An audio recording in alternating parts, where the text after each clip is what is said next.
Добър ден и на онлайн гостуващите. Надявам се да се чува добре. Моля ви да си изключвате микрофоните.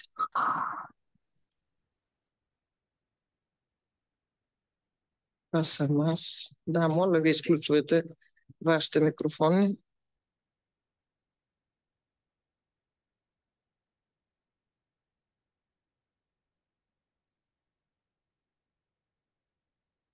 Какво направя това? Не знам.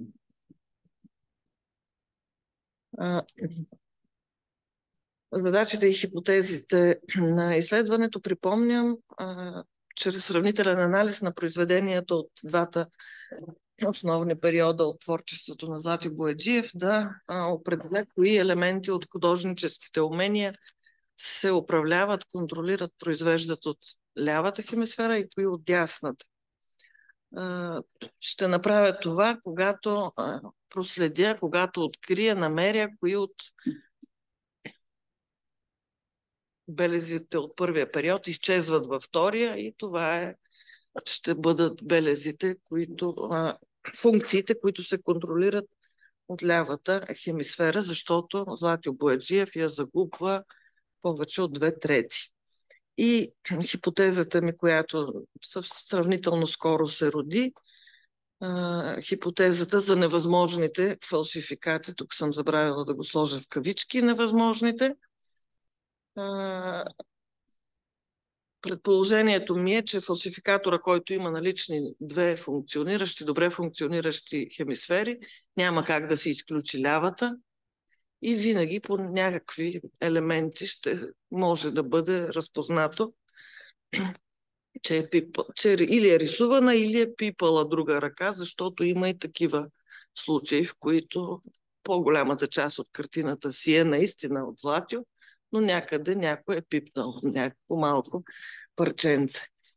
И сега, за да направя по-напрегнато и по-интересно, вчера открих един прекрасен фалшификат. Много така на първо време, на пръв поглед човек ще се каже, да, това е Златю. Аз преди 10 дни, но аз го броях за съмнителен. Нали? Без да го видиш, никога не можеш да кажеш, без да го видиш на живо. Но вчера го свалих, в смисъл файла свалих, видях го на голям и ще видим дали вие ще познаете, ще разберете как бях абсолютно 100% сигурна. Ще ви го представя това като вчерашно откритие точно по темата, по поръчка дойде.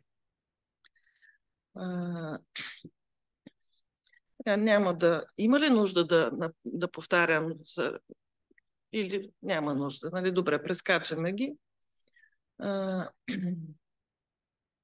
Характеристиките на двете хемисфери. И днес ще ви представя наблюденията си по как се проявяват тези приоритети и специализации на двете хемисфери в творчеството, в художественото творчество.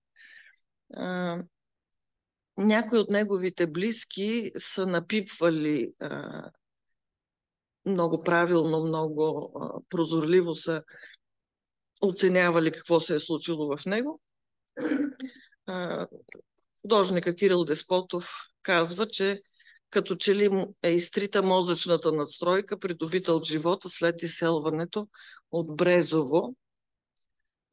Заличен е критикът, оформил се от школовката. Наистина това се губи. Аз миналия път ви казах, това, което е научено, то се съхранява и управлява и се съхранява в лявата хемисфера и когато нея няма, изчезва всичко научено. Останало е чистото чувство, свързано с спомените от Брезово, с наивното детско виждане и отношение. Всъщност наивитета, вярата, утопиите, религията, освен емоциите, също са в дясната хемисфера. И когато човек загуби лявата, остава в този по-наивен, все едно се връща в детството с тази детинска наивност, доброта, доверие към всички хора и така нататък. Разликите в художествените характеристики на творбите на Златю Бояджиев от двата периода, се виждат много ясно и мисля, че и миналия път ги видяхте. От една страна в стила, което много надълго и подробно ще разглеждаме в много големи детайли, с левите хемисфери. И от друга страна в емоцията и посланията, което много бързо и лесно се вижда, дори само като се видят две произведения от двата периода. Има той промени и в характер, ако си спомните, става по-добронамерен, изчезва завист, честолюбие, една огромна обич към всички хора се появява. И тези промени се отразяват и на произведенията му до известна степен. Светлата, ярка цветова гама, тя разбира се дължи и на друго, мисля, че го споменах миналия път, тази загубата на математически способности се отразява и на живописната работа, защото там също трябва човек да има математическо мислене, за да си оцели пропорциите на различните цветове, така че да се ги смеси и да получи това, което търси. И затова на него не му се получават тези сложни тонове, които преди е правило съвършено и перфектно, и той започва да рисува, както той казва, с чисти бои и по друг начин постига живописния ефект, като наслагва и едни до други различни цветове с малки маски, дребни маски, и те така създават усещането за сложен тон. Но всъщност, като се вгледа близо, виждаме чисти боите, такива, каквито са от тубите, но са така малко, като пуантилист малко, да, по този начин малко прилича. Позитивните послания се променят, това се появява като ново, като излъчване, като съдържание, мажорна тоналност на емоциите и в емпатията, много силна емпатия, както е бил честолюбив, важен, наперен, велик и недостижим, изведнъж е станал много емпатичен към хората и никакви честолюбия, и честолюбието е изчезнало. Много е интересно, че той проявява положително, въпреки че ги рисува гротескно фигурите, си личи, че той не го прави с ирония или сатира, или с негативно отношение. Той си има позитивното отношение към човека с всичките му недостатъци. В този смисъл го наричам и емпатия. И тук няколко примера, само няма още да ги анализираме, просто тук за десните хемисфери поглеждате и се потапяте в двете настроения или в двете послания, една и съща тема през двата периода с различната емоция, различното послание. Стила след малко. И тук пак от, разбира се, селската тема, но тук сюжет с овчари. Виждате, че и позите са много сходни, но примерно тук единия гледа в една посока, другия в друга. Няма никакъв разговор, просто си стоят, докато тук тече някакъв спор или пък се разказва някаква супер интересна история, има епичен характер. И животните слушат, едното куче пази, нали, гледа назад, другото подава. Дори животните са част от този драматичен разговор, който тече там. Друга тема, която съм подбрала, са дамските портрети. Той е бил почитател на женската красота, като всички мъже художници, разбира се, и има много такива. Така подбра ги по възраст и по професии, за да сравните, значи, възрастните жени от майка му и една тук героиня на социалистическия труд.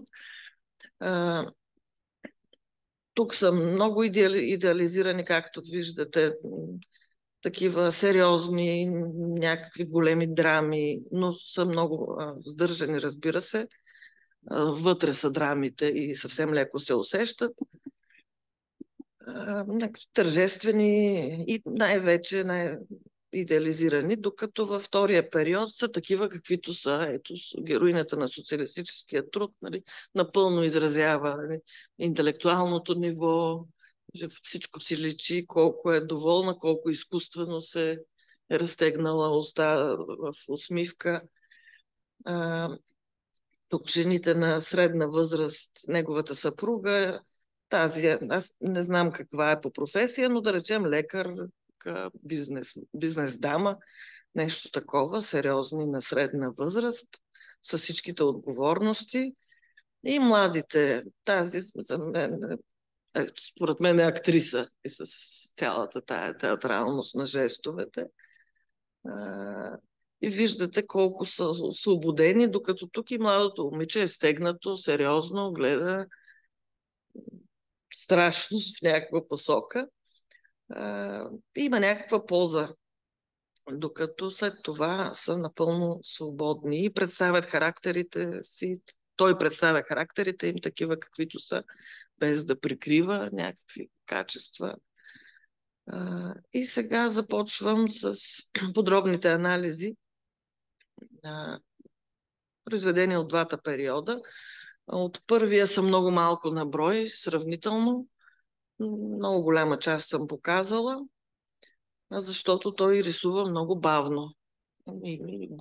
Година може да рисува едно платно. С лявата хемисфера се рисува така, с всеки детайл, всяка точица последователно и отнема много време. И майсторството отнема много време да се изградят формите, колорите и всичко останало. А във втория период много бързо казах ви, че може би към 1000 произведения може и да е създал. А там от втория период пък не можех кое по-напред да избера, да ви покажа. Използвам анализите, интерпретациите на двама изкуствоведа, които много високо ценя. Единият е Димитър Аврамов, другия, знаете, доцент Ружа Маринска. Голямата част от изкуствоведските анализи ползвам техните, а моите са на междинното поле между невропсихологията и изкуствознанието. Димитър Аврамов определя няколко много важни елемента, които идеално описват лявата хемисфера за този период. Класическа, почти иконописна техника. Формите са релефно и гладко моделирани, за разлика от втория период, когато са груби, с много напластяване. Чрез тънък и хомогенен багрен слой, това е характерното на живописното умение да създаде предварително нюанса, тона, който иска да постигне и да го положи гладко, за разлика от втория период, както споменах преди малко, в който рисува с много голямо количество боя и с маски. Ясно отграничени една от друга, чрез стилно изчистени контури. Това е много интересен момент. Разбира се, линията, контура се произвеждат от лявата хемисфера. Но и за мен това е също една загадка, за която ми предстои да мисля. Той през втория период много държи на контурите. Няма. Значи и в импресионизма, и в експресионизма рядко има, в импресионизма въобще не, рядко има контури, но той си държи, въпреки че не може да прави умели линии, нито пък тънки, с дебелите, груби контури, но той ги прави и това за мен е много интересно, странно. Нямам обяснение защо държи. Това е един от елементите, който е изцяло в лява хемисфера и той си държи на него. Защо е в лява хемисфера? Защото контура отграничава обекта или аза, фигурата човек. Ако си спомняте от видеото на Джил Болт и Тейлър, която тя обясняваше лявата хемисфера, казва аз съм и ме отделя от всички вас. Значи това нещо е останало у него.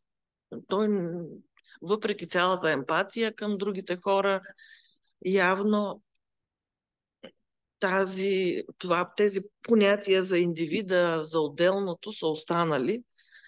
Сега може би, аз не знам, може би да е в тази част от лявата му хемисфера, която не е била унищожена.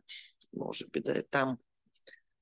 Представата за индивида, за егото, да го кажем, да речем на по-младежки, разбираем език. Не, разбира се, в будистки смисъл, на аза, на отделната личност на индивида. Проектирани са формите върху едно рационално разчетено и солидно композирано пространство.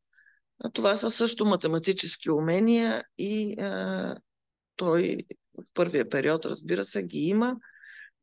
И наистина плановете, виждате и тук са няколко плана, перфектна перспектива, перфектни перспективни съкращения, разработени детайли, сега и понякога в някои платна и пети план мога да видя и всички са разработени в детайли. Чудя се дали и не знам, ето да ми помогнат колегите живописци, това с лупа ли се прави? Как може? Вие ще видите, аз на някои места съм увеличила. Нали, когато се гледа отдалеч, се вижда като точица и когато го увелича на снимка с много голяма резолюция, се виждат клонки, дръвче, едни тревички пораснали върху някаква разрушена крепост и там отгоре тревички. Изключителен майстор на детайла и всичко това, разбира се, е математика и лява хемисфера. Димитър Аврамов го нарича Нашенския Брьогел. Това често се повтаря за него и сигурно ви е известно. И сега започвам с конкретните елементи. Образите му през първия период са сериозни, представителни, тържествени или епични, драматични и обикновено идеализирани. Идеализацията, стилизацията също се произвежда от лявата хемисфера и също е свързана с математическото мислене, а не натурата. Това, което ума произвежда от натурата, е резултат на работата на лявата хемисфера. Това са определения на Димитър Аврамов, а иначе значи, това какво той прави от нашите обикновени селяни, ги идеализира и ги прави едни такива героични.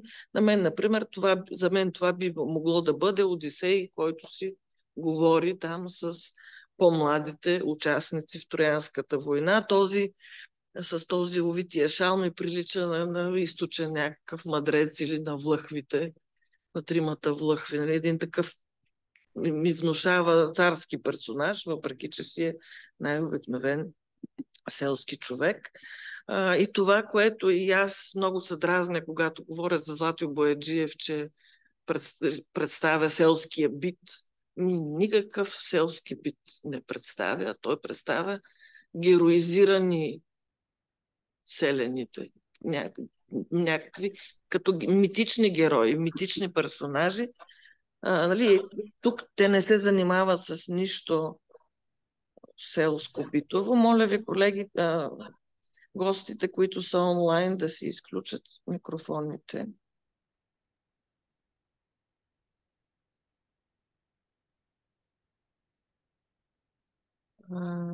Така. Друг елемент на лявата хемисфера – асиметрията. Значи, самата невропсихологична област, за която говорим, се нарича мозъчна асиметрия. И тя се отразява на всяка човешка дейност и там, където е намесен ума, обикновено има винаги асиметрия. Той е този, който е скептичен, който се съмнява, който търси друг начин. Значи не му е стабилно, не му е наред, винаги търси нещо друго, различно.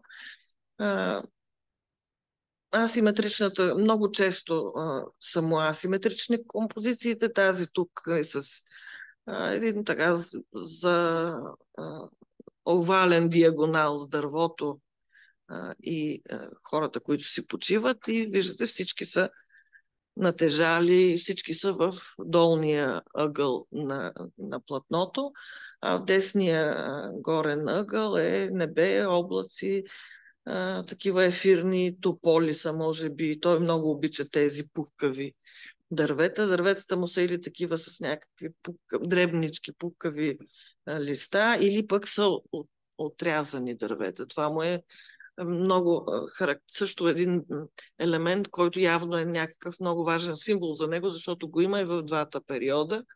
Те са подрязани дървета, не че са отсечени, а са подрязани, за да покарат пак. Но с тях играе и понякога са малко зловещи. Тук с фалшификатите е много лесно, защото всички правят ни хубави дръвчета, ни хубави големи корони. А той такива широколистни, стари, дебели сенки, нали, той не прави. И също и по това много лесно се познава. И ако имат листа, са ето такива някакви тип топола, другите са все отрязани. Друго характерно, значи, много често са в покой са. Композицията асиметрична, фигурите са в покой и статично представени. Много често любима тема е почивка, но както напрежението има напрежение в композицията, така има винаги напрежение между образите, между героите. И тук виждате, че всъщност никой не си почива. Нали? Ако са майка, баща, дъщеря и внуче, внучето на корема на дъщерята, бащата точи инструментите, майката сигурно е драсти, нали? Той е шум и трака, нали? Никой не може да си почине. Друг характерна функция на лявата хемисфера е стилизацията, мисля, че я споменах вече, отчетливостта на формите и символизма. Символизма също е плод на лявата хемисфера и на ума, а не на дясната, на импулсите, на вроденото, на нагласите, на природното. Символизма е в лявата хемисфера и тази способност да се символизира един знак да бъде възприят като да дава съдържание на друг обект. Още един пример за стилизация, отчетливост и символизъм в неговия първи период на творчеството.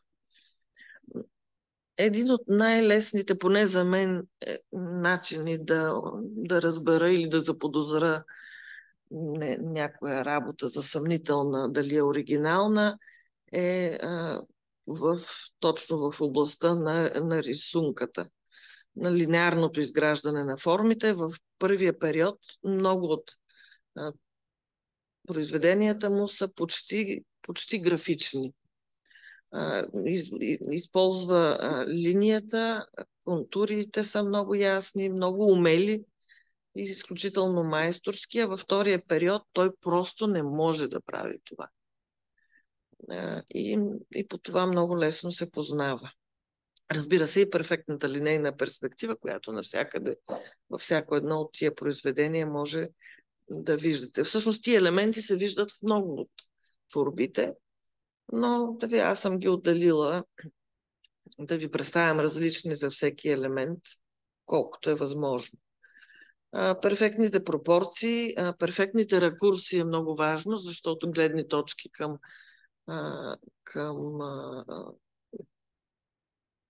образите, защото във втория период тук има много нарушения и много голяма невъзможност.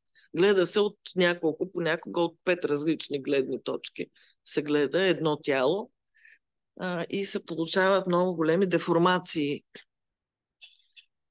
Докато тук са му перфектни.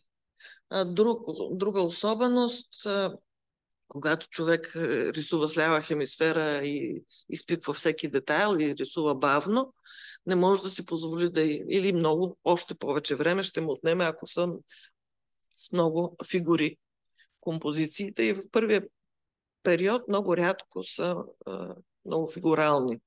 И има само няколко, само 2 се сещам само. И те дори не са и завършени. И ги е завършвал после след инсулта. Малко на брой фигури, много детайлно разработени. Ето ги тия дървета, които понякога изглеждат зловещо. Много любим негов образ.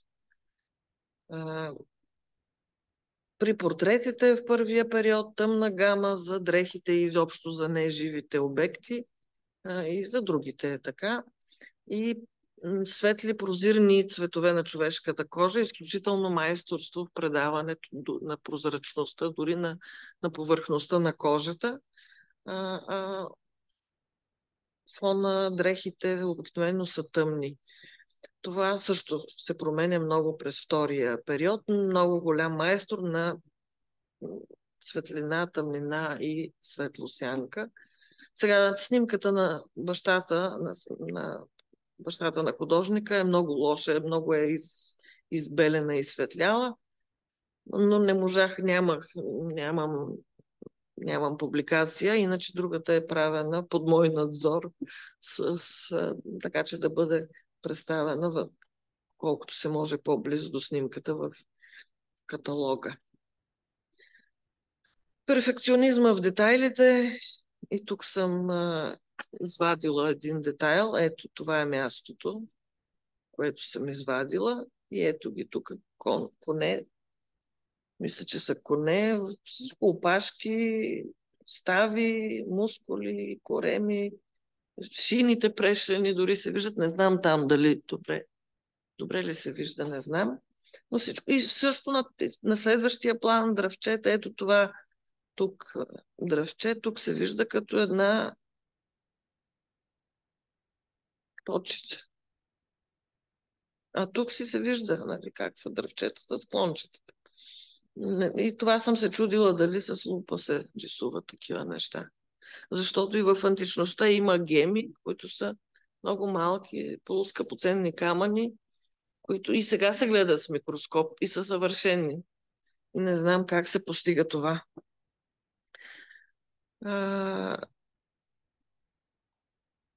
Другото, да, което пропуснах, в първия период има разказ, има повествователност.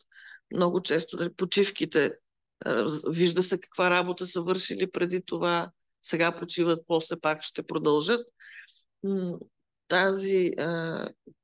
Нещо много трудно за представяне в изобразителното изкуство, но той много често го прави в първия период, разбира се. Минорната емоционална гама, която сигурно вече сте забелязали. И сега тук са двете произведения, които са били недовършени, когато е получил инсулт. Баташкото клане и Сватба в Брезово. И са довършвани след това. Тази работа той е работил точно когато е получил инсулта. Получил е много критики. И дори и от приятели е получил много критики. И това много го е разстроило. Освен, че се е катерил да рисува портрети на Ленин по комини. Получил е критики, например, как може, нали, всички очакват, че това ще бъде, нали, една супер тържествена, величава сцена, той тук това майка държи детенце и то се изпишква. То може от страх да бъде, може от просто така, как може, нали, да се обскверни така Баташкото клане. Тук е на първо, айде не е на първи план, но на първи и половина, нали, едно дете, което се изпишква и всякакви други коментари. Той бил наистина много разстроен, а пък той е бил страшно горд с това, което е направил.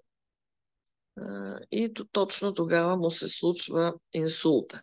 Работата е довършвана, дорисувана е след това. Можете ли да предположите къде? Този път ще ви питам, да, ще ви задавам въпроси, защото и вие може да откриете нещо, което аз не откривам. И сега тук има светлина, не е от екрана, такава е снимката. Тази картина имаше някакви спорове между наследниците и общината. Те са били дали за някаква изложба, общината или някак ги задържа и съвсем скоро приключиха съдебните дела и наследниците си я получиха обратно. Но много трудно да се намери снимка в интернет и не съм намерила добра снимка. И тук, където е блестящо, със сигурност, ето тук има един турчин с фес. Ей това, тази розова блузчица с едни такива дебели маски не е характерна за него, за първия период. Нещо друго изглежда ли ви съмнително, че не е в... Значи, вижте, да речем, ето това лице. Класически стил ли е? И това сравнете. Има ли разлика? На мен ми се струва, че това е пипано в сравнение с другото зад него. Това детенце ми се струва, че е доправено след инсулта. Ето и другата. Тук е по-лесно да видите. Предполагам, и снимката е много по-добра. Къде ви се струва, че е пипано след инсулта? Да. Да, ето тук цялото това, тия паници, които се изливат, и това торта ли е, хляб ли е, който някой пиян сигурно е блъска, и самата фигура е. Виждате, първо тези ярки и чисти цветове, както той ги нарича, виждате, че не са пропорциите, и позата не е реалистично представена. Тук също едни паници се изсипват. Ето тук има също, не знам там дали. За съжаление, ако пусна, не мога да пусна на цял екран, защото не може през Zoom да се излъчва. Мога обаче да направя така, може би. Ще да увелича, да.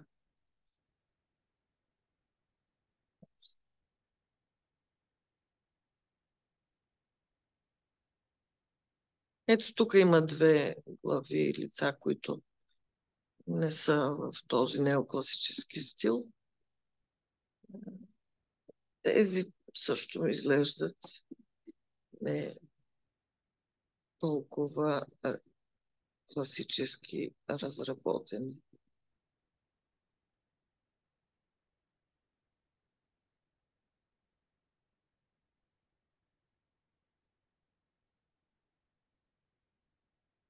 И сега характеристиките на леворъкия период. Тук няма да ги анализираме, само така като въведение. Вчера, онзи ден намерих тази снимка от БТА и я сложих, за да видите колко красиви ръце е имал. И тук е лявата, прекрасни дълги пръсти. Много ми хареса тая снимка. Майсторска ми се видя. Преобладаващо симетрични уравновесени композиции. Изчезва така интереса към асиметрията. Повечето случаи са многолюдни и многофигурални. Този пример е едно изключение. Рядко изключение, когато са две фигури само. Виждате, дори и при планините си има по една планина за един и една за другия. Десетки фигури, понякога и стотици в една композиция. Това е защото по-бързо се ги рисува, а и защото, ако си спомняте, той разбира настроенията на тълпата, а не не може да схване отделния човек, защото не може да се разговаря с него, но идеално усеща настроенията на тълпите и ходи на такива събития, сватби, погребения, циркове, театър, празненства и съответно ги рисува, защото умее и съответно да го изрази това настроение в произведенията си. Човешките фигури вече не са разработени в детайли, а са много често като форми петна, когато са много фигурални композициите, разбира се, предадени чрез едри маски на четката, не разработва детайли и това също е, защото няма лява хемисфера. Пловдивската Имарет джамия на Курбан Байрам, може би, защото се варят някакви казани с пак десетки фигури.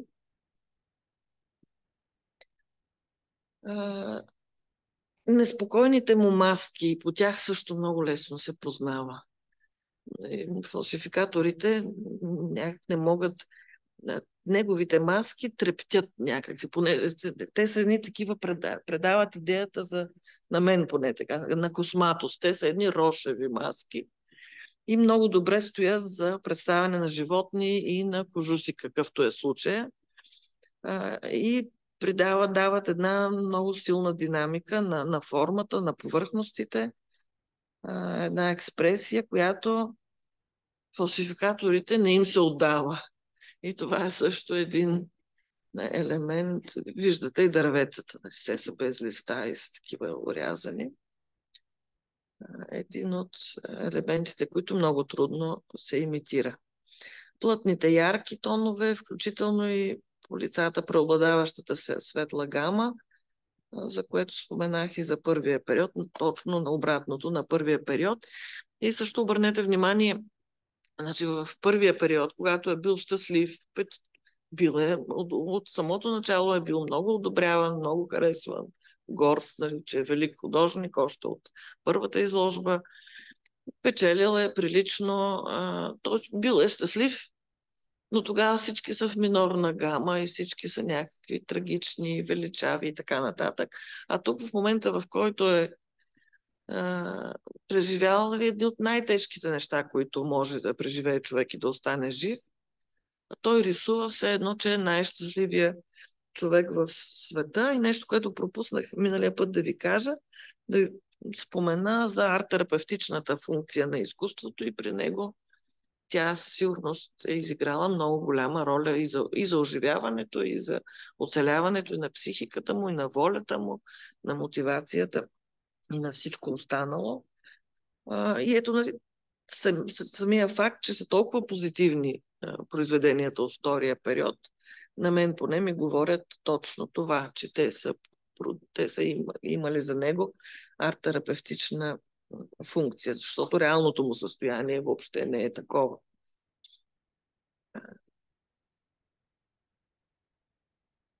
Хаотичност, за разлика от реда подредеността и математическото изчисление на композицията на ритъма.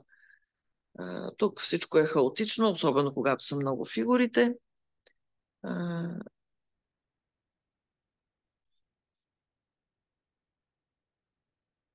И за разлика от първия период, където имаше отново напрежение, но го нарича Димитър Аврамов статично, във втория период, тук вече аз си го наричам, Димитър Аврамов не е писал, аз поне не съм намерила за втория период, тук е динамично напрежението, дори когато фигурите са статични, както в случая, виждате с негърките, във всеки момент ще се сбият с всяка част на тялото си.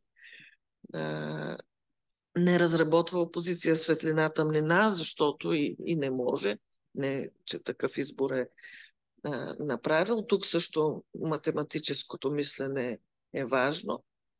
Трябва да се изчисли как се променя нюанса, да се промени нюанса на тоновете при светлина, тъмнина.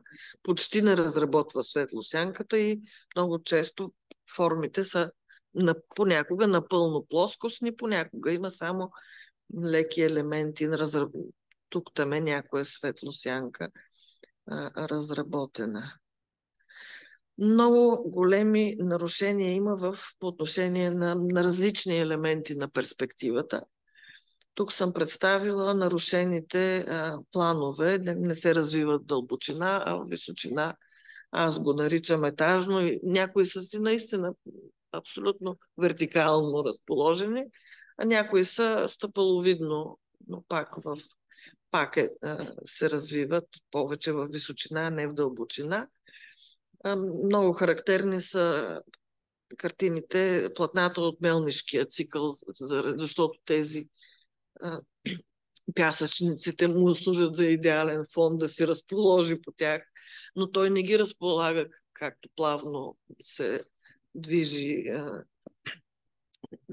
височината на планината, а са вертикални. Същото и при Пловдивската има ред джамия, нали, всяка сграда си е на нейния етаж. Тук са леко стъпаловидно, нали, има някаква малка дълбочина, има.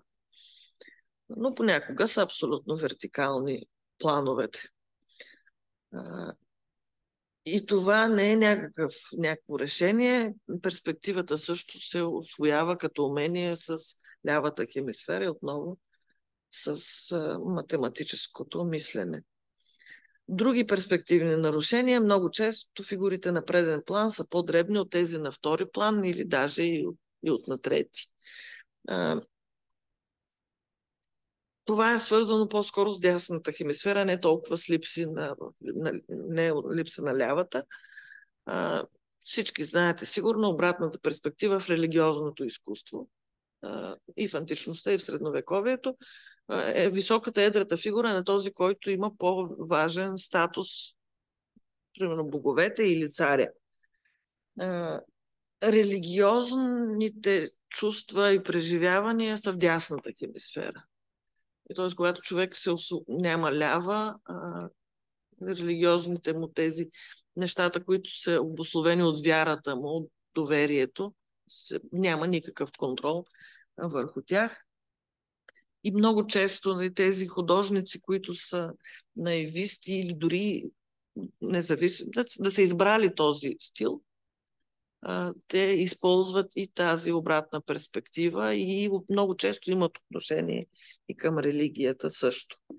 Нали, виждате, тук главната нестинарка е най-едра, тези, които играят хорол пред са по-дребни. Сега някои от тия фигури са сигурно на деца, но дори и така да е, те са до колената на възрастните. Нали? Пак са нарушения на перспективата. И тук са по същия начин. Когато има планини, винаги в неговите платна, в неговите композиции, винаги са грамадни, като че ли са Хималаите.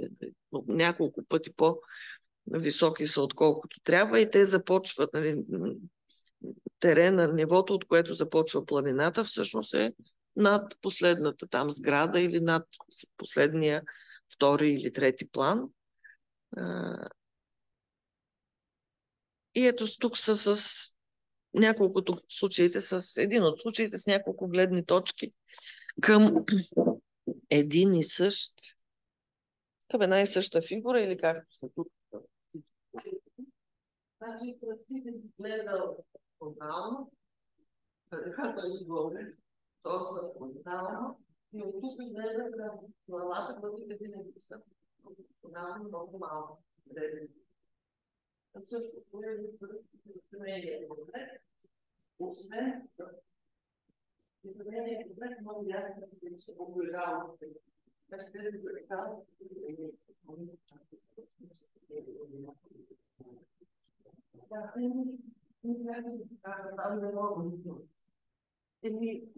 два курса вътре. А тези облегалки или са 2 метра високи, или са 2 метра назад. Или за столовете са преподавана,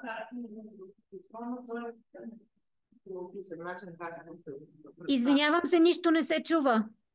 Да, добре, идвам. Облегалките или са на 2 метра високи, или са разположени на 2 метра назад. Или столовете са като легла, както и трона в автопортрета. Така се представят и в християнското изкуство, с обратната перспектива, и трона е по-голям от фигурата, която е седнала на него.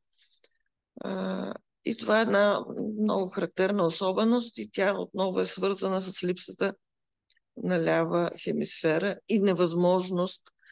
Сега един въпрос, който и аз не знам как да си отговоря. Дали хората без лява хемисфера или с увредена лява хемисфера така възприемат света, или проблема е само, че не могат да го изразят? Нямам отговор. Имах в един момент шанс и обадих ми се една от преподавателките от практика, от болница в неврологично отношение и ми каза, идва, имам художник с афазия, но аз не можех тогава и така не ми се... Но и аз не знам и как да го разбера това нещо. Али то, ако не може да говори, не знам как бих го разбрала, но това е въпрос неясен. Дали така възприемат света по този начин или само не могат да го изобразят по друг начин.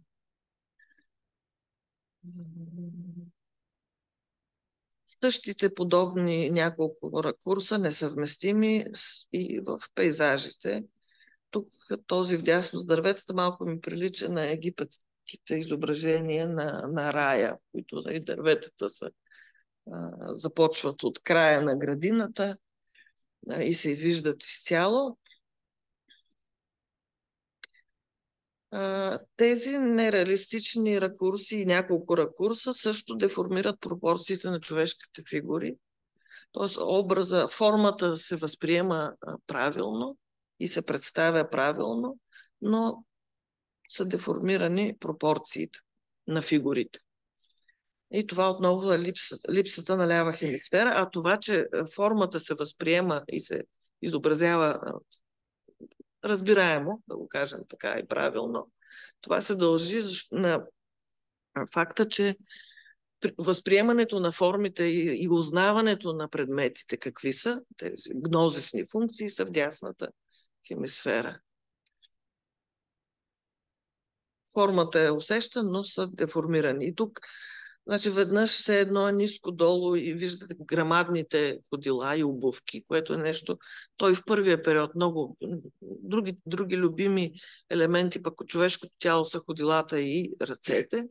И ако си спомняте в видеото, което гледахме на невроложката, която е преживяла инсулт, тя разказва това, че като е погледнала ръцете и са заприличали на някакви животински ногти, такива.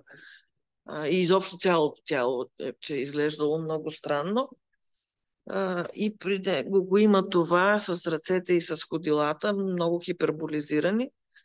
Но на какво си мисля аз, че се дължи, защо са така променени? Именно на това, че той не може да от една гледна точка да ги изобрази и всеки отделен елемент все едно се приближава до него и го изобразява, така както е, все едно е много близо до краката, до ходилата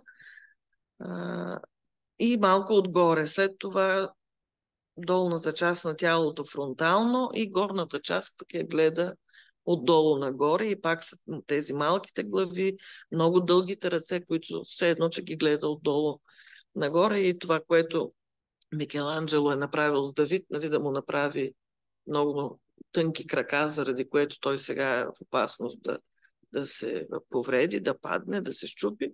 Той го е направил именно защото ще бъде гледан отдолу, нали, когато си близо са грамадни. Но Златю не може това нещо да го изчисли и да го направи, защото отново е загубил лява хемисфера.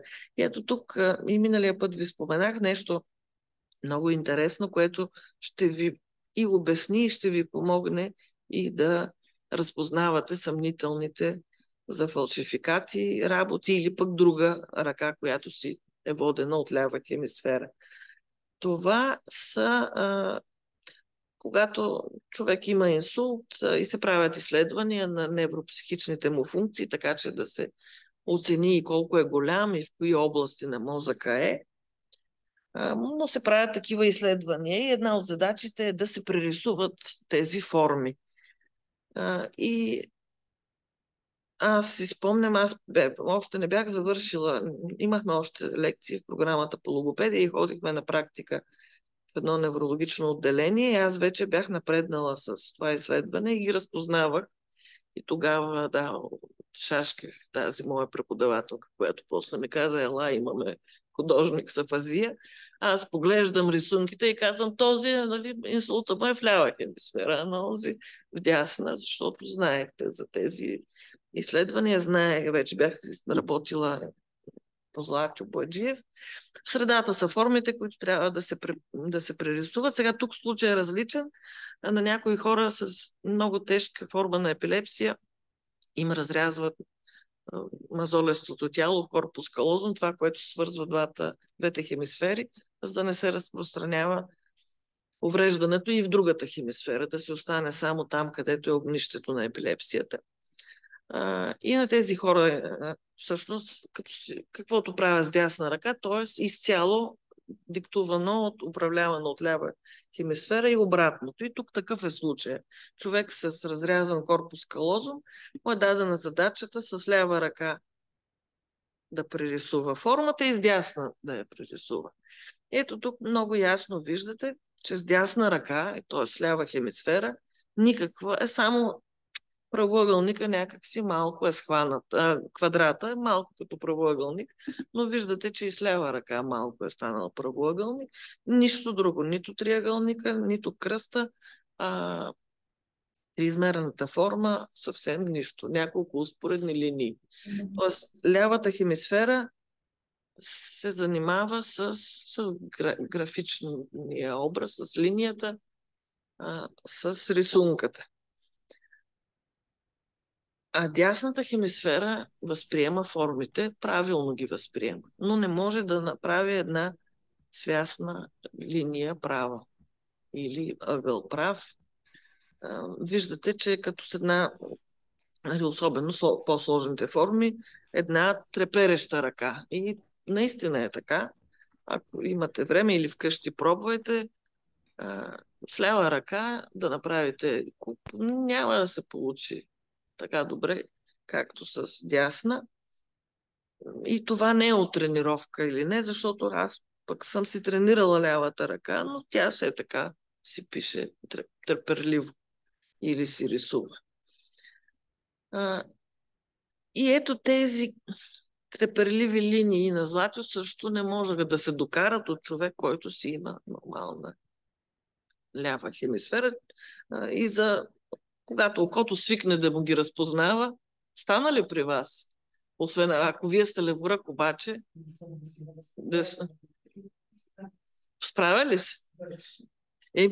Някакви ваши си особености, кой знае каква е причината. Сега, свързани са двете хемисфери и ние можем да си даваме нареждане с лявата, да даваме на другата ръка. А вие може да сте тренирани, не знам, ще ви изследвам. И на това се дължи всъщност трудността или понякога и невъзможността да рисува дълги, тънки, прави линии, прави успоредни, прави пресичащи се под прав ъгъл.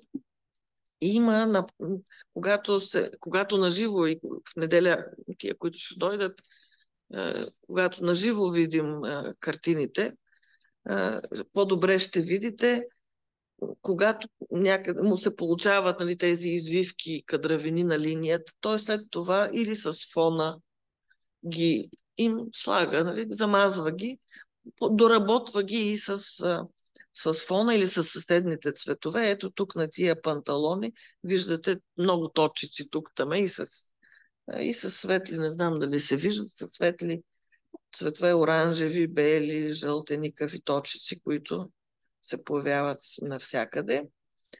На шалчето, ето, това е линията, която най-естествено произвежда и после може тези кривинки да ги с малки маски да ги позаличи. Един прекрасен пример, който от колекцията на Божидар Данев, но няма Жела Данева, за да види този и нещо да ни разкаже за това произведение. Ето тези хубави разкривени къщи, в които няма прави ъгли. В някои от работите му има прави ъгли. И аз мисля, че той правил много снимки и мисля, че ви споменах. И когато прерисува от снимка и перспективата му е по-добра, много добре, речем в нещата, които картините, които са свързани с теми от Франция и от чужди страни, които сме сигурни, че е правил снимки, нали, няма как там да е произвел толкова много. На място той обикалял и е правил снимки в повечето време. И там и перспективата е по-добра, защото той умее да прерисува, включително и получих въпроса как се е подписвал, като той е можел много добре да преписва, като той всъщност прерисува образите, а не че разбира какво прерисува. Така че от снимки му се е получавало, има много такива, които са с по-прави ъгли и по-добра перспектива, но тук това явно не е от снимка и е така колкото може. Тук един детайл от турбичката, много любима на мен, много любимо платно, и с баба му, и с братовчедно също Златю. Когато са къси линиите, се получават по-добре и по-прилично. И той много пъти, също това е друг трик, който се вижда, можем да видим някъде в платната в Националната галерия, с много къси линийки. И по-добър е варианта, за да направи някаква по-права линия.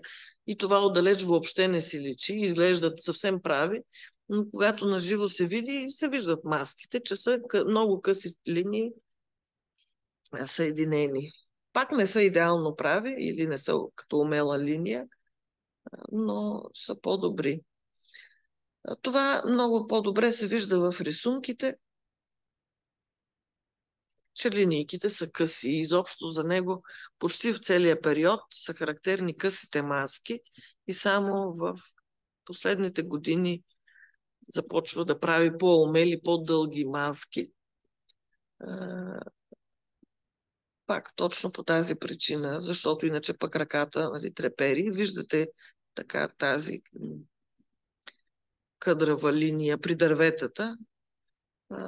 Понякога се вижда и при къщите. И при къщите се вижда, при покривите много.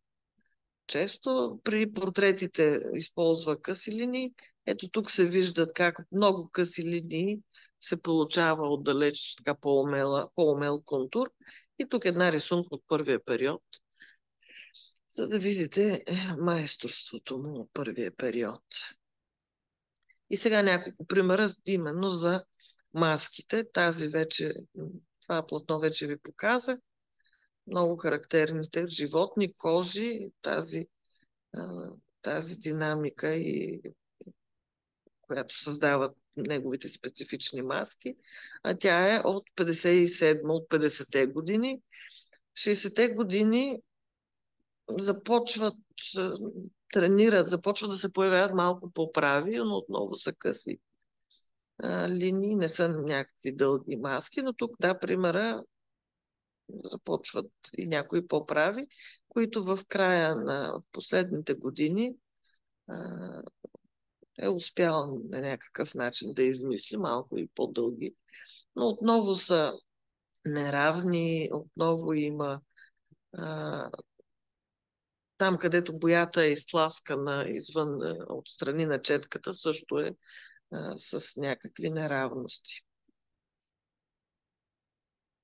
Сега образите, за разлика от идеализираните, противоречиви човешки характери с всичките им негативни страни, много често гротескова образност, но без никакво негативно отношение към тези негативни образи. Прави ги едновременно и смешни, и привлекателни, и симпатични, и грозни, и трагикомични. Тези тук клюкарстващи пастири свинарка, този някакъв завистливец, но въпреки всичко той като че ли не го прави за да ги усмива, а напротив много е позитивен. Включително и много пъти тълкуват, да, че аз не знам всъщност, не съм срещала никъде дали е бил вярващ или атеист,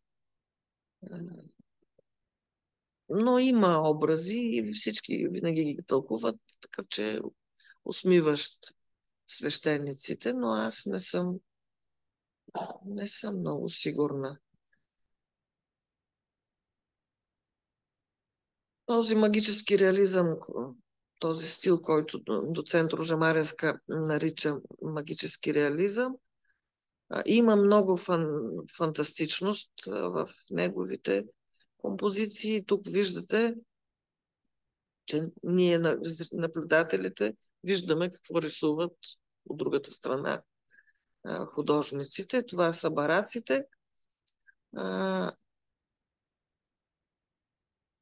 Има много случаи, в които си е измислял, че нещо има някъде, рисувайки от натура, или всички знаят улиците на селото, къде какво има, какви къщи, и имам такива споменавания, че е рисувал неща, които ги няма, и че си е измислял. Най-интересният пример, после ли съм го дала, да, ще се върна след малко, рисувал е Парижката Света Богородица и пред нея е нарисувал гилотина. Той е ходил късно във Франция, нямало е как да го знае отпреди, нито пък никой смята, всички казват, че никой не е знаел, никой край него, че е нарисувал гилотината точно там, където тя наистина е била преди векове. Имал е видения и халюцинации, това е сигурно и от медицинските изследвания са го регистрирали. И в много напрегнати моменти е получавал епилептични припадъци, например, когато е починала майка му, и е споделял, че е имал видения, и много пъти той не се е притеснявал. Когато му се е случвало и е бил с хора, им е обяснявал на всичките, че има някакво видение. Един такъв пример е, като са на пътуване в Испания, без да знае къде отиват. Те са приближавали Толедо и той е крещял, че има видение и че вижда Толедо. Доктор Коста Заимов, професор Коста Заимов, който го е изследвал и който има тази медицинска публикация, в нея е написал, че по всяка вероятност от неговата работа прави заключение, че хората с сензорна афазия, тези, които не разбират речта, и живеят в един ням свят, и възприятието им на света е различно и че прилича много на преживяванията в съня. Така пише професор Заимов, тъй като сега аз не знам дали е така наистина в съня, защото в моите сънища хората си говорят. Но професор Заимов казва, че в сънуването липсват вербалните структури, каквото е същото състояние на пациентите с сензорна афазия, тези, които не разбират речта. Но понеже моите сънища са си с думи и с говорене, не знам какво точно, може би аз не разбирам какво точно има предвид. И сега стигаме до стиловите белези, които са изчезнали в леворъкия период. Според мен, тези, които аз съм установила, сигурно не съм установила всички, и ще се радвам, ако някой пък ми помогне и ми добави още нещо. Според мен са изчезнали всички елементи на художническата работа, които са свързани с академичното образование и които се научават в академичното образование, в художественото образование, линеарното изграждане на формите, графичния рисунък, загладената техника на фактурата и рационализиращата стилизация. Асиметричните композиции изчезват, перфектната линейна перспектива и перспективните съкращения, дълбочината на пространството и триизмерността на пространството и обектите. Сега вече други неща, не тези, които са свързани с математическите способности на лявата хемисфера, прозрачността на човешката кожа. При него изчезва сложните тонове и тъмните тонове. Не изчезват, но намаляват значително.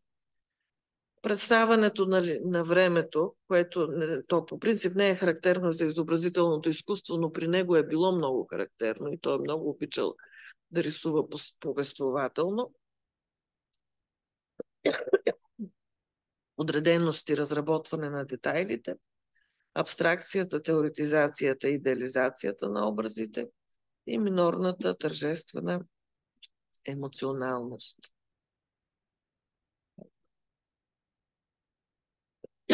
Кои са водещите специализации на дясната хемисфера, които стават водещи във втория период?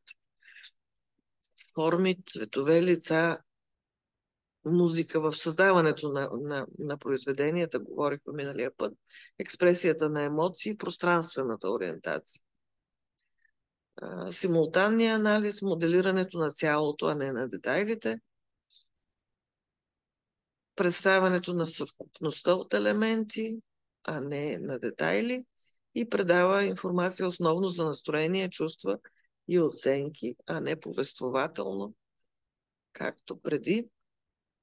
Акцентът е върху моделиране на пространството, а не на времето. Синтеза и обобщението са много силни във втория период. Индивидуализираното познаване на обектите чрез емоции, конкретно образно представено и конструктивно мислене, асоциативност, любопитство, вяра, интуиция, емоция, на тези неща залага той. И разбира се, фантазията и халюцинациите, за които говорих последно.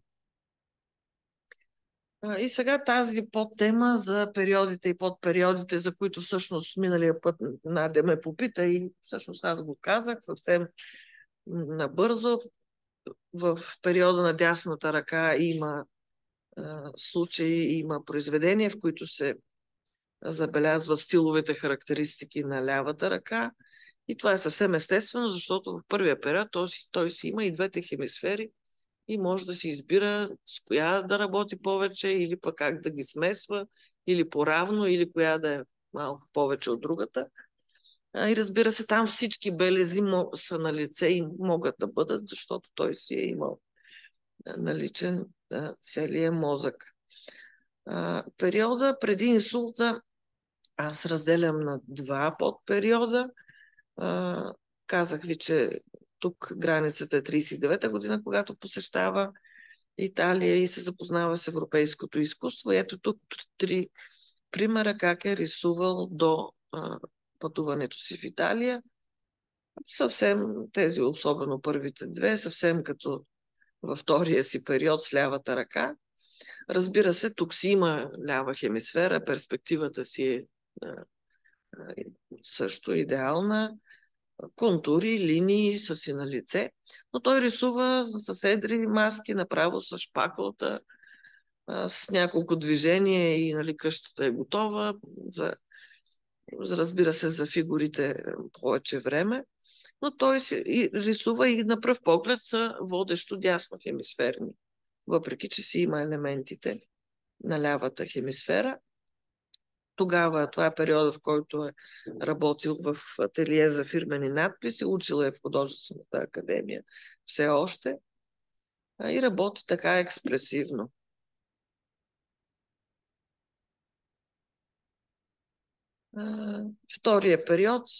Втория подпериод започва след посещението в Италия и той започва да се опитва да постигне майсторството на тези художници, които са го впечатлили и наистина постига много.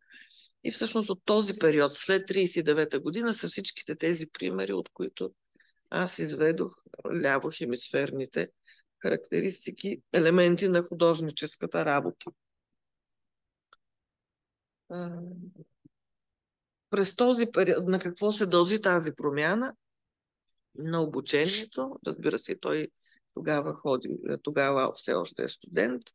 На тренинга, несъзнателният избор, който той прави, решава да си промени стила.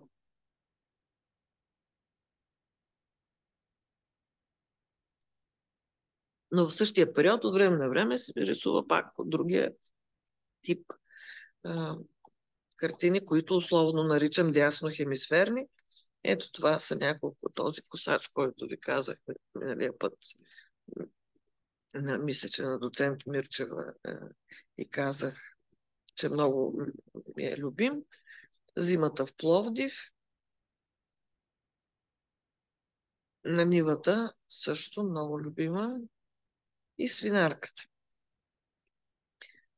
Смятам, във връзка с миналата лекция, тези произведения ги смятам за много така добър аргумент на моята хипотеза, че дясната му хемисфера е функционирала много ефективно и много силно и през първия период, и че това е бил много важен елемент от неговото, от възможността да си възстанови по някакъв начин и комуникативните умения и да създаде нови, като използва именно тази силно функционираща, ефективно функционираща дясна хемисфера и да оживее. И сега, да, най-интересната тема и за мен най-интересна, както ви разказах, че вчера, нали, си дооформих съвсем и си откривах нови и със сигурност открих един абсолютно сигурен фалшификат. Невъзможните фалшификати. В началото ви припомних какво имам предвид, че художника, който изшколуван художник, който прави фалшификата си, има двете хемисфери и няма как да изключи лявата. И затова винаги ще се издаде. Заради тази хипотеза аз изобщо реших да говоря, да се осмеля да говоря за фалшификатите, иначе имах притеснения и те не се оказаха безоснователни. Да го направя публично това нещо, за да се знае публично още по-добре, нали? Още повече хора, не само аз, да мога да разпознавам тези белези. Когато има наличие на някой от, или то на един само не, но когато има наличие на 3, 4, 5 от тези елементи, които не бива да са налични във втория период, тогава работата, според мен, започва да изглежда достатъчно съмнително. Аз това е за втори път ги показвам и още веднъж ще ги покажа и това ще бъде и списъка. Ще ги публикувам и във Фейсбук събитието. Това ще бъде списъка, който е добре да си вземете, ако идвате в неделя на практическото занятие, и задачата ще бъде да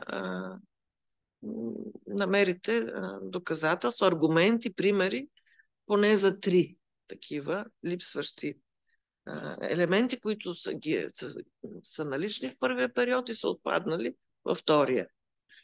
И да ги заснемете на място в галерията.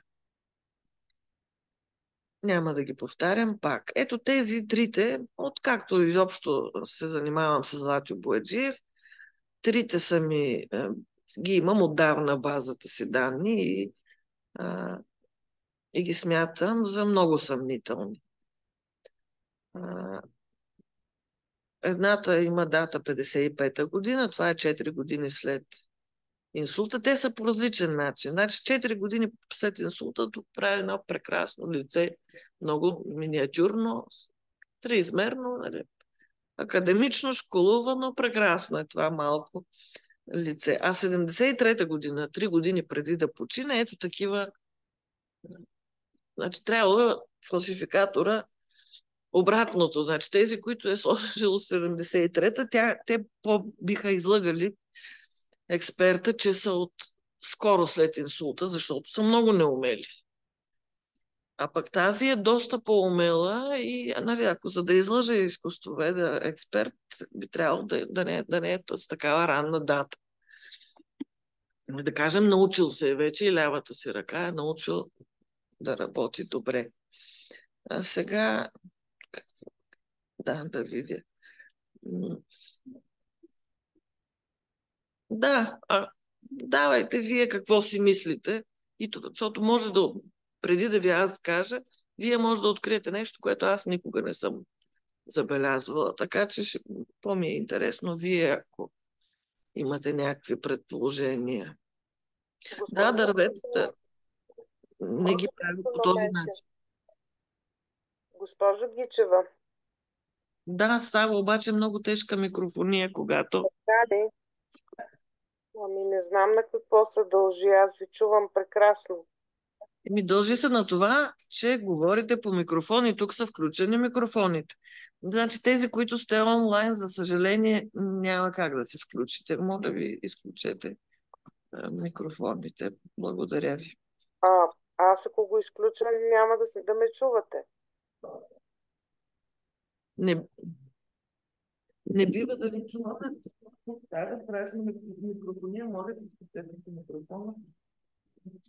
Знаеш ли как да те изключа? И се изключи. Не знам как.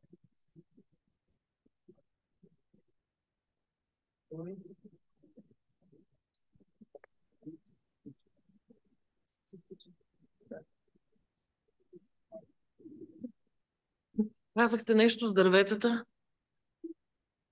Аз исках нещо да ви кажа за тази работа, която е с покрива.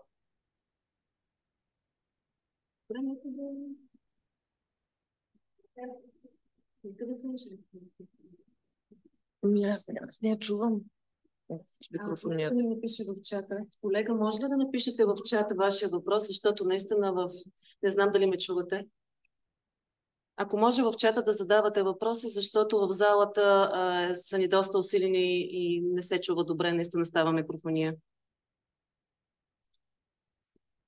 Да, какво казахте за дърветата?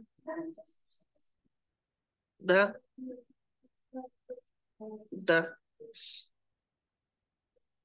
И аз така мисля, да. Перспективата, вижте, добре ли е? Значи, първото е много трудно. Значи, школуваният художник, той просто да си я прави, тя си му идва отвътре. И това е първото, което поне мен веднага ми залавя погледа, една прекрасна, много хубава перспектива. И трите са такива. Добре, тия пейчици тук, какви прекрасни съкръщения. Супер. Ами тези седналите, вижте, всичко си има наред, няма никакви деформации. Да. Да, някой вдига ръка. В чата може би има въпроса, сега ще проверя. Първо ще тези, които са тук.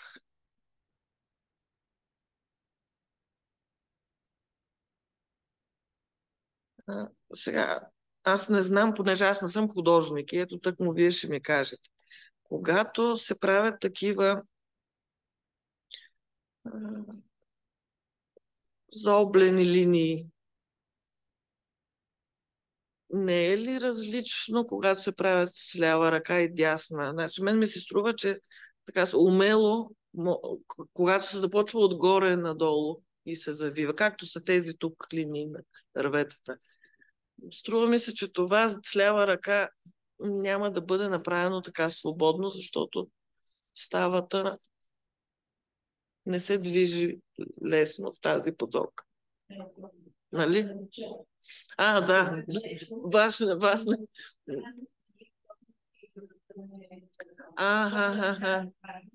Това е, нали, художника ще го каже какъв е трика, да. Значи, това да не го броя, да не го гледам. Може да си е завъртял платното. Супер, много благодаря. Добре, значи това не го броим. Добре, от залата има ли някой, който нещо друго да... Аз мога да прочета това, което е в чата, всъщност. То не е въпрос, а по-скоро коментар за работата с покрива. Може би... На коя? На дясната долу? Да. Тук е добре. Значи може би от тази работа контура на покрива е в стил Златио. Само тук много добре го имитира. Поне аз Професор така. Милена Георгиева Да. написала този коментар. Тя преди години е била член на комисията към НИМ за оценяване на автичността на тези произведения. На тези конкретно? На тази конкретно. Супер. Да. Като тази работа точно е минала в комисията и то със сертификат на доцент Маринска, което обаче усъмнява комисията. Но те се усъмняват и, че самия сертификат не е подправен. Тоест... По-скоро да, аз бих се очудила. Да, има така проблем около тази работа. Явно така минала с всичко подправено. И сертификатите могат да подправят. Да, щом една картина. Че само контура на покрива добре имитира. Иначе маските не са такива. Аз затова и специално няколко пъти ви ги показах. Не са такива. Има ли други? Не, да. За сега това е... Тази е от всякъде. Въобще няма нищо, което дори да напомня за него. А в тази работа горе вляво, ето тази фигура много добре имитира селската жена на Златю. Позата в пропорциите много характерно. Помните ли онази, която от 51 година, в която той се опитва и не може да постигне стария си стил, същата тази поза. Обаче краката почти не се виждат, а при него са много редки случаите да не се виждат ходилата и големите обувки. Евентуално, ако са в сняг или в някакви треви, а тя е на сравнително близък план, а също и ръцете и дланите почти не се виждат. Въздушната перспектива някакси ги е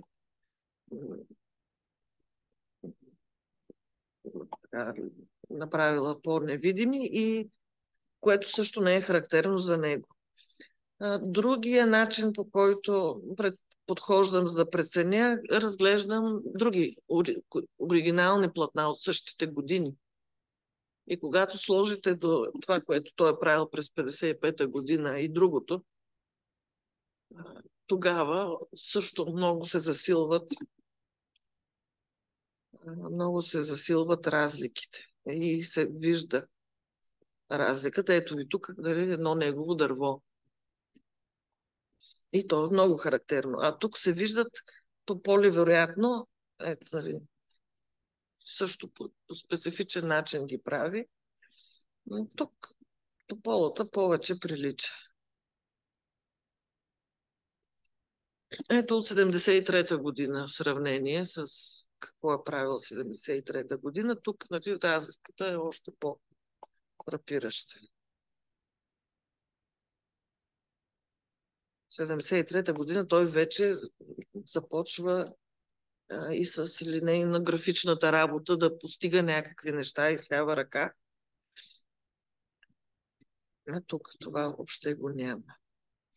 Също в рисунките лесно си личи.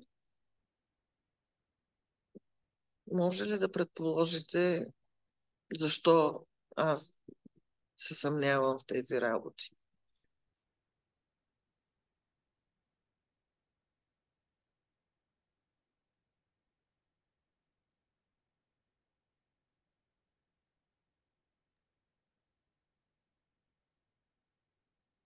Поповете, например, приличат на Бешков. Някакъв смисъл.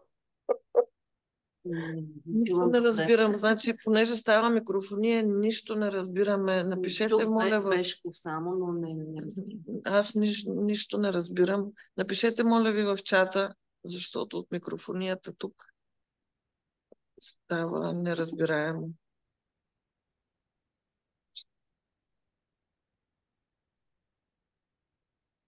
Наде, ти ще го прочетеш, нали? Тук по-скоро също има коментар към предишната работа, пак от професор Милена Георгиева, че проблемът е, че тази работа е щяла да влезе и в учебниците, освен че да. Но все пак те се отхвърлили. Ами, имало Да. намеса, вероятно. Именно от нея и от, може би, останалите, които са в комисията. много Така се че радвам. наистина е проблем, когато Да. когато не може да познаем фалшификата. Така че, За поповете, че могат да минат за работа на На Бешко. да. Сега да, аз не съм чак толкова по другите специалист, но правите умелите линии, тази умела рисунка, която при него е напълно невъзможна. И за братката, значи тук да речем лицето в средата, лицето е добре имитирано, с малки, къси линийки, наистина така оформя той образа лицето, но за братката с тези умели майсторски, така от раз линии на школувана ръка. Не, тук светлосенките са и триизмерната форма е много силна, иначе този, който е правил тази рисунка, знае, че такива са дърветата на Златио, урязани и след това покарали наново. Вдясно също, но прекрасната перспектива, пак правите линии майсторски, така с замах направени, и пак липсата на ходила, длани, които при него каквото и да прави, винаги на първи план особено, всички си имат и църволи, опинци, и големи крака, и големи длани. И сега историята от вчера. Тя е много... Нали, вчера беше разрешаването за мен, иначе от 10 дни, може би, моя позната ми казва, излязъл в един аукцион, е излязъл Златио Бояджиев, знае, нали, че аз събирам Златио. И аз поглеждам с много голям интерес и казвам, това е съмнително. Защо? Нали? Така, казвам аз, каквото първо виждам. И това беше. И онзи ден пак ми се обажда и казва, тая моя позната, че да, Златио се е продал много скъпо и така нататък. Аз казвам, как онова съмнителното ли? Да, казва, да. Добре, казвам, аз бързо отивам, за да си го сваля преди да изчезне, защото си имам база данни, дали да си го подредя. Тази моя приятелка не ми вярваше. Казва. То си има такава история. Петър Младенов го е подарил на министъра на външните работи на Румъния. Не може да е фалшиво. Викам, и какво, нали, на Петър Младенов ли, нали, да го имаме доверие? Никакво доверие. И така. И отивам аз да си го сваля, нали, да си го сложа в колекцията. В моята колекция, на файлове, разбира се. И сега да ви питам ли пак, кои са нещата, в които се съмнявам? Или няма време, или да минавам набързо към финала, защото и времето ни тече. Нещо изглежда ли ви съмнително? Тук е много по-майсторски е. Не са като онези, които направо се набива в очи. Но има издайнически места. Перспективата как е това пътче? Много добре върви, нали? Много добре върви. Изобщо цялата перспектива пак си е добре. Има ли някъде нарушение на перспективата? Няма. Да, значи този импресионистичен стил, нали, няма контури. Виждате, дори къщите нямат контури. Златио много си обича контурите и във втория период. Така е, да. Дърветата така ли ги прави? Колкото сте забелязали, не ги прави така. Маските също не са такива. Тази къща си е, нали, идеално математически изчислена. Тази малко е като японска пагода. Нали? Малко, да, има някакви тук деформации. А тук много майсторски тия оградки, нали, също са така с абсолютно умела линия. Ето тук прилича повечко на Златю Бояджиев, но пък тук колорита не е неговия.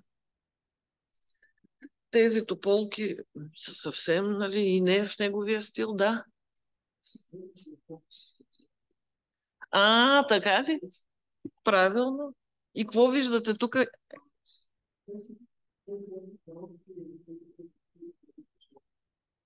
Не ви чувам обаче.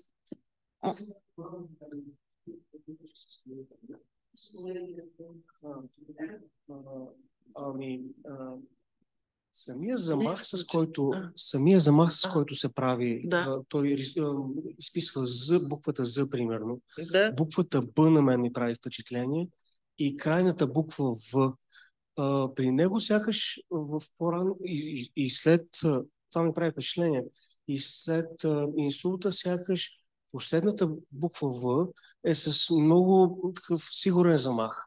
Докато в тези няколко работи, които вие показвате, особено в една от тях, това В, което е под формата на вълнообразна такава чертичка, е твърде дълга според мен.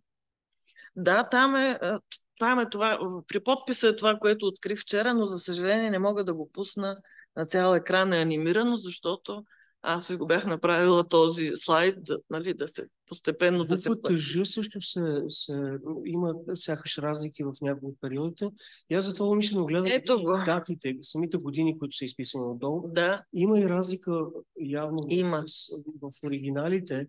Има разлика в състоянието на самия автор. Да. Здравословното му състояние. И мен ми прави впечатление, че сякаш в края на творчеството си има леко подобрение в здравословното му състояние. И това сякаш... И в уменията му не в здравословното състояние не, а просто си тренира, нали? Тренира си ръката и все по-добре. И другото нещо, което много само впечатление ми прави, са някои от образите, които след 70 и някоя година издават емоция, въпреки че са така изобразени пак с плътни маски. И това се питах и мислих да ви попитам. Защото съседния образ, примерно, изглежда много схематично представен, докато някои от тях сякаш са прерисувани. Дали не е ползвано? Трябва да ми го покажа. Нали, така без образ не мога да кажа нищо. Ще го покажете в галерията, ако дойдете. Сега аз не стана да ви го покажа едно по едно. Прочетохте, видяхте, нали? Годината е 78, а той умира 76. И аз се обаждам на моята приятелка и викам, виж какво, имаш да ме черпиш много. Работата наистина не е негова, защото после е преправено, нали, на две, но усмицата си се вижда съвсем ясно. А след това видях и още неща, които... Виждате ли тук на тая къща едно емотиконче? Какво е направено всъщност? Нали? Айде двете очи да са прозорци, ами долу какво е това? Врата ли е? Не. Значи това нещо е направено след като има компютри вече. А виждате ли тук едно хубаво сърчице в тия камъчета? Значи, този фалшификатор си е направил и майтап с нас, нали, които... Продадена е за 26 000 евро. Да, който е успял. И още нещо също такова шеговито. Обаче, какво беше? Забравих. В чата също имаме няколко коментара. Да. Единия може би, че линиите са много прави и дълги, може би за рисунките. Да. И за тази работа е, че планините не са толкова остри и високи. Сега, това щях да ви кажа. Ето и колегата. Освен всичко, знам и националността на този фалшификатор и той е румънец. Сега това пък го разбрах благодарение на прекрасната изложба на Кавалджиев от румънските, защото видях как изглеждат румънските селени хора, нали, и техните специфични шапки. Не знам дали се вижда, но ето тук тази шапката на този пътешественик е с такава широка периферия и височка. А и Златю никога не... Този човек изглежда много по-модерен и с раница изобщо не изглеждат като селени от преди 50 години. Нали? И в Румъния не изглеждат. Много по-модерно изглеждат, дори по начина, по който ходят.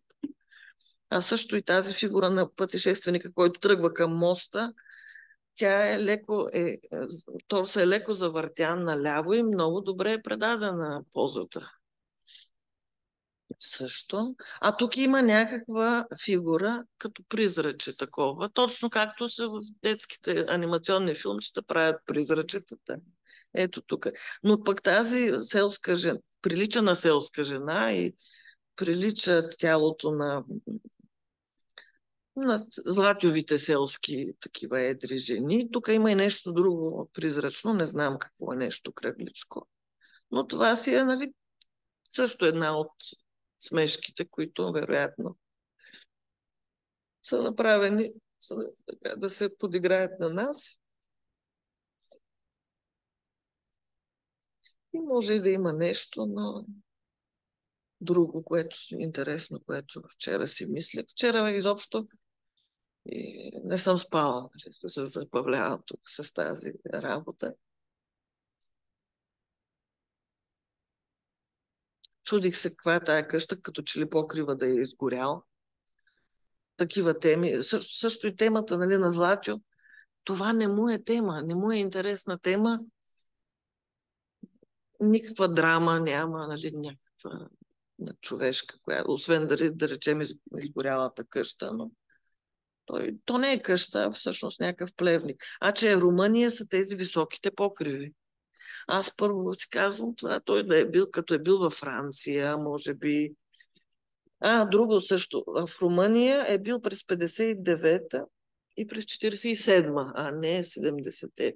Значи 70, ако е 72-та, както е преправено, той си е в България, 73-та, 4-та, 5-та, нали, Мелник, през всичките тия години, последните, не е пътувал, мисля, че само в Испания. Сега, освен да е в Испания това, нали, разбира се, че не е в България, не е в България. С тия високи покриви. Ровик дали е ходил в Германия, за да тия покриви са. Но може да, той е ходил в Белгия, Дания, също и в Холандия, в Нидерландия. Може и там да е някъде. Да, не може да е след. Абсолютно прав си. Вече 2 нощи не съм спала с този Златио и вече на мен ми дава късо. Страх ме да не направя и аз някой инсулт. Да видя имам ли още нещо или това беше последното. Имам, да, сравнение с други от тия години. 72-та. И тук вече също е много ясно. Как рисува 72-73 година и какво рисува. Виждате ли сега? Сега, нали, е супер ясно. Просто нито маските. Виждане на всички онлайн. И ви благодаря много за интереса и за хубавите коментари.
нещо, което аз няма да се сетя. Нали? Аз представям, че този седи така и си го рисуваш, така че ще бъда много